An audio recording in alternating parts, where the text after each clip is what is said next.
All right, now let's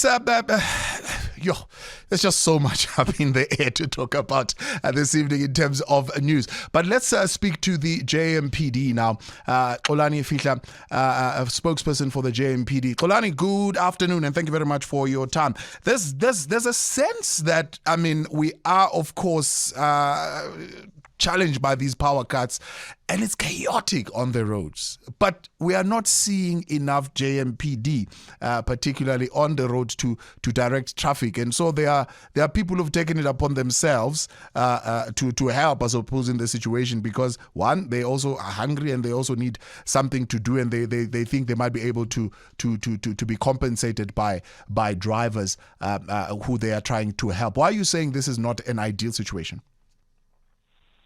Thank you to you, and let me also greet the listeners.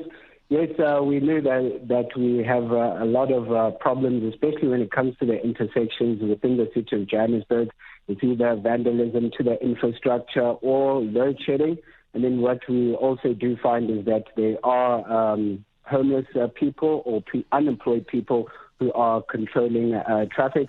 So what the department did do earlier this year, the acting chief of police did instruct officers that between the peak hour periods, they should be controlling traffic, and that's between 6 and 9 in the morning and 3 and 6 in the afternoon. But besides that, officers have also been tasked to monitor areas and intersections outside peak hours, as we have received numerous complaints regarding unemployed or homeless people controlling traffic. So the challenge is that our officers have various responsibilities, and that's ranging from crime prevention, bylaw enforcement, tending to protests, life-threatening and non-life-threatening emergencies.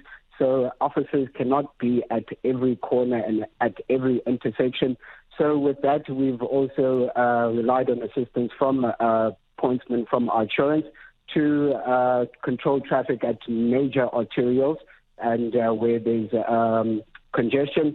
But we do discourage motorists from giving homeless people money. What we do see is that this encourages them to continue and even go to the extent of damaging traffic lights or traffic light controller boxes. See, the biggest problem is that these people are not trained, and they're not authorized by the city. So if anything might happen, if an accident happens within that intersection, then the city won't be liable for any damages.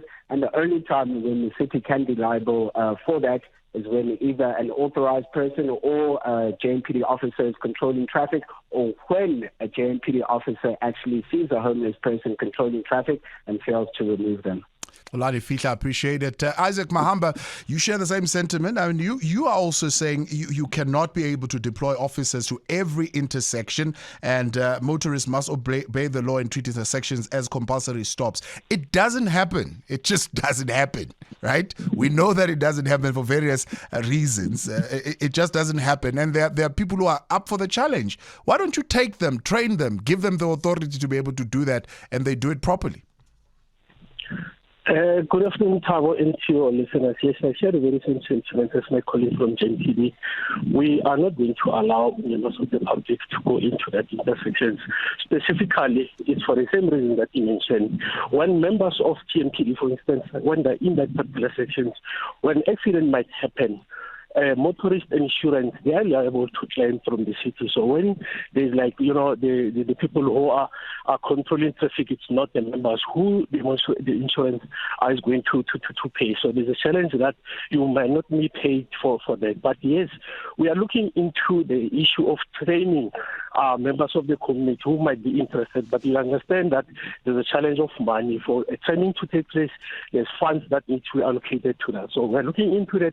If there's a possibility to train them, and you'll understand again too that even the insurance people, they were trained to be in that particular section, and you cannot be into that section without qualification. Simply, for instance, again, I'll make a stupid example, sorry to say, when there was COVID recently, nobody could assist, the nurses and the doctors who are not qualified for that particular job. So with us, the same thing, we are qualified to be in that particular section, and we are saying those who are not qualified, they should refrain. News. Experts. Analysis. Where things stand. What you need to know.